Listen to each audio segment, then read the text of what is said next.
Exames para perimenopausa. Se você tem mais de 40 anos, não sabe quais exames pedir para o seu médico, para o seu nutricionista, fica nesse vídeo que eu vou te falar quais são eles e o que esperar de cada um. Você foi ao médico, falou dos seus sinais e sintomas da perimenopausa, ele te pediu alguns exames ali, um TSH, um estrogênio, um FSH, e aí você fez esses exames super básicos, levou para ele, questionou de novo dos seus sinais e sintomas, ele olhou os exames e falou, tá tudo normal, pode ir embora, é coisa da sua cabeça. Aí você fala, gente, não é possível, tá acontecendo alguma coisa com o meu corpo.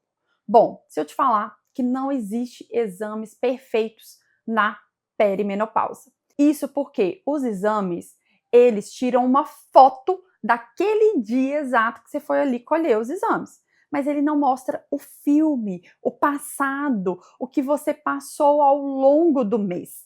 E os seus hormônios, eles estão desnivelados, desregulados. Então, por sorte, naquele dia que você coletou, pode ser que eles estavam bons. Mas se a gente for olhar ao longo do tempo, ou se você fosse fazer uma curva desses hormônios, você veria que não é bem assim.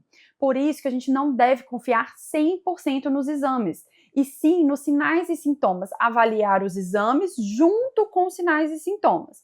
E tem alguns exames que são importantes da gente pedir, que esses podem até mostrar um filme, mostrar um pouco desse tempo que você está aí com essas oscilações hormonais. E é isso que eu vou te explicar aqui nesse vídeo. Então vamos lá aos exames hormonais. Eu anotei aqui para poder não esquecer absolutamente de nenhum para falar para vocês. Primeiro deles é o FSH. O FSH, gente, ele vai medir o esforço que o ovário está fazendo para recrutar um óvulo para você conseguir ovular. Então, você já nasce com uma quantidade certa de óvulos. Esses óvulos, ao longo dos anos, eles vão acabando, eles vão reduzindo, você vai perdendo a sua reserva ovariana. Ah, Gabi, mas eu usei anticoncepcional, eu não ovulei por muitos anos. Mesmo usando anticoncepcional, mesmo não ovulando, a sua reserva ovariana ela vai caindo, tá? Não tem como você segurar a sua reserva, ela vai decaindo todos os anos, mês após mês. E o FSH, ele é o hormônio produzido no cérebro, que vai lá no ovário, vai estimular o ovário a recrutar esses óvulos, vai escolher ali um óvulo bom para você ovular ao longo daquele mês. Então, quanto mais FSH você produz, significa que o FSH está tendo que procurar, está tendo que vasculhar ali no seu ovário para achar os folículos, para achar os óvulos. Então, quanto maior é o FSH, menor é a sua reserva ovariana, porque mais está tendo que procurar vasculhar para achar um óvulo para você conseguir ovular. Por isso que um FSH acima de 10 já indica uma reserva ovariana que já está caindo, um FSH acima de 20 já é um indicativo ali de perimenopausa e um FSH acima de 40 em 2 medições, ou seja, você fez o FSH, coletou ele 2 vezes e deu acima de 40, já é um indicativo que você está bem próximo aí à menopausa. O outro hormônio que você tem que coletar é o estradiol, é o estrogênio. Mas o estradiol a gente coleta sempre no início do ciclo, entre o 3º e o 5º dia, assim como o FSH, a gente também coleta ele entre o 3º e o 5º dia do seu ciclo.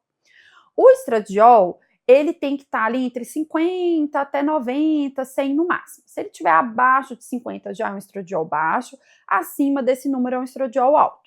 Mas o estradiol, gente, ele é o que mais oscila durante a fase da perimenopausa, ou seja, acima dos 40 anos. Então, a gente tem que somar com os sinais e sintomas. A gente não pode acreditar só, meu FSH tá bom, então tá tudo bem. Não, é uma somatória. Então, a gente vai ver o FSH, a gente vai ver o estradiol, a gente vai ver a progesterona, a gente vai ver o conjunto desses hormônios e a somatória diz que vai levar a um diagnóstico e não um exame isoladamente. Isso é muito importante. Outro exame é o antimuleriano. O antimuleriano vai medir a sua reserva ovariana. Você também pode coletar ele entre o 3º e o 5º dia do seu ciclo menstrual. O antimuleriano, ele tem que estar acima de 1, tá? Se der abaixo de 1, é um sinal de baixa reserva ovariana, certo? E a progesterona. lembra que a progesterona, ela é o primeiro hormônio a cair na perimenopausa. Só que ela, a gente coleta 7 dias depois da ovulação.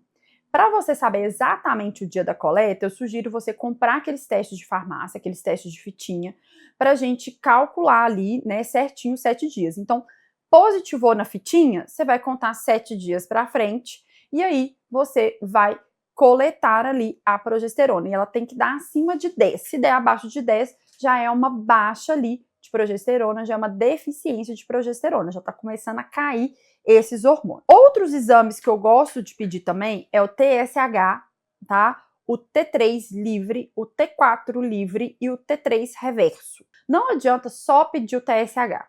A gente tem que pedir o T4, o T3, ambos livres, né? E o T3 reverso. O TSH é produzido no cérebro e ele vai estimular a sua tireoide a produzir o T4 e o T3. Então, quanto maior é o TSH, mais esforço está tendo para poder produzir mais hormônio. Significa que o T4 e o T3 está baixo, e aí o seu cérebro está tendo que produzir mais TSH para estimular mais a tireoide, para ela produzir mais hormônio, tá? A tireoide, ela vai produzir T4, 80% vai produzir T4 e 20% produzir T3. O T3 é o hormônio ativo no seu corpo. Então, isso significa que 80% desse T4 você ainda precisa converter em T3, certo? Senão, não vai ter hormônio ativo. E aí, essa conversão acontece no fígado, no intestino. E aí, se você estiver muito inflamada, muito intoxicada, com o fígado prejudicado, com o intestino muito preso, não vai ter essa conversão, tá? Músculo também é importante para essa conversão do T4 em T3. Então, quanto maior a quantidade de músculo que você tem, maior vai ser essa conversão do T4 em T3. Agora, por que a gente mede o T3 reverso? Porque o T4 pode virar T3 reverso. E o T3 reverso, ele é o T3 também não ativo no nosso corpo. E aí, às vezes, você está medindo só o T3, aí o T3 está alto, mas não está medindo o T3 reverso. E às vezes, em vez dele ir produzir T3, ele está produzindo o T3 reverso, que não vai ter função no seu corpo. Por isso que é importante pedir toda essa cascata hormonal. E não só o TSH e T4, pelo amor de Deus. Você não vai saber se sua tireoide está funcionando bem só com esses dois hormônios. A gente precisa coletar tudo de uma vez, certo? Outros exames que eu gosto é insulina em jejum, glicose em jejum e hemoglobina glicada e, se possível, HOME-IR, para a gente ver toda a cascata da insulina. Então, a insulina tem que estar abaixo de 8, volta ali de 5, 6 de preferência. Glicose tem que estar abaixo de 90, por volta de 80 até 86, 87, por aí, tá? A hemoglobina glicada, ela tem que estar no máximo até 5, 5,2. O ideal é abaixo de 5, 4,7, 4,8. E, por último, o HOME-IR, que ele mede a resistência à insulina. Ele tem que estar abaixo de 1, não pode estar acima de 1, acima de 2 ali já é uma resistência alta à insulina. Então, recapitulando, glicose abaixo de 90, insulina abaixo de 8, hemoglobina abaixo de 5,2 e HOME-IR abaixo de 1, certo? Próximos exames que eu sempre peço, vitamina D, que tem que estar acima de 50, vitamina B12, que tem que estar acima de 500, selênio acima de 100, zinco acima de 100 e ácido fólico eritrocitário acima de 500, para a gente ver complexo B, ver selênio, ver zinco, que são vitaminas e nutrientes importantes para a produção hormonal, principalmente de tireoide, hormônios da tireoide, progesterona, precisa muito de complexo B para produzir. A gente tem que pedir também esses nutrientes, essas vitaminas. A vitamina D, ela faz quase uma função de um hormônio no nosso corpo. Então, ela não pode estar abaixo de 50, ela tem que estar acima de 50, essa vitamina D. Outra coisa que eu gosto de pedir é homocisteína, fibrinogênio e PCR. São marcadores de inflamação. Então, homocisteína tem que estar abaixo de 10, se possível abaixo de 8. PCR abaixo de 1 e o fibrinogênio abaixo de 250 de preferência, tá? Então, o fibrinogênio, quando ele está muito alto, acima de 250, ele vai formar mais fibrina, então mais risco de acontecer placa, né, de gordura. E aí, o que a gente mais sofre quando a gente entra na menopausa? AVC, doença cardiovascular.